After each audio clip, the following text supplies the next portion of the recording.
Hey, it's Dr. Deer with 5 reasons why a lot of us feel stuck or stagnant in our lives. You know, all of us have, or most of us have gotten to a place in our lives where we don't know what to do, what our next steps are, what our next career goals are, what we should be doing with our life, what is our purpose.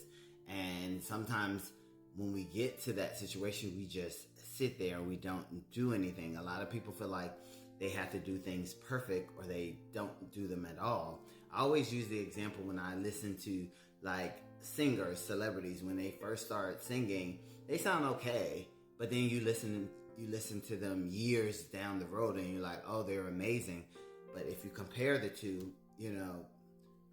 wasn't that good when they first started. They were good, but they weren't that good.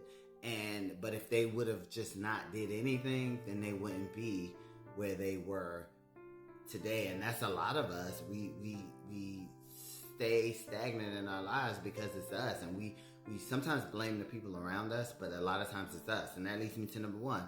A lot of us have a fear of the unknown. We don't do anything because we don't know what the outcome is going to be. So I'm just going to sit here in this ambiguity. And that leads me to number two. Fear of trying new things. If somebody presents you with a new idea, no, I can't do that because this, or this may happen if I do that, but you don't know. Just try it. And that leads me to number three. Can't decide on anything. And most people who do that, they'll have all these choices and then they just don't do anything with the choices, and the choices just sit there looking at them. And that leads me to number four. Afraid of making mistakes. It's back to the singer reference that I said. They got up there, even though they knew, they weren't polished, I would say, but they still did it, and they still achieved the goal of becoming a great singer because they tried. But you got to make mistakes. That's how you learn. And that leads me to number five. Is a lot of us are set in our ways. We just want things to stay the exact same way, and you're comfortable, but you can't grow that way.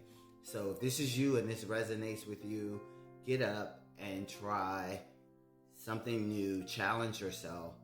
I always say fear is not real. It's just stuff we create in our head before something happens, but we don't know the outcome. Not saying everything's going to turn out perfect, but I would have rather tried than not tried at all and just keep saying, oh, I wish I would have did this, this, and this, but you never even gave yourself a chance. Give yourself a chance. That's my tip.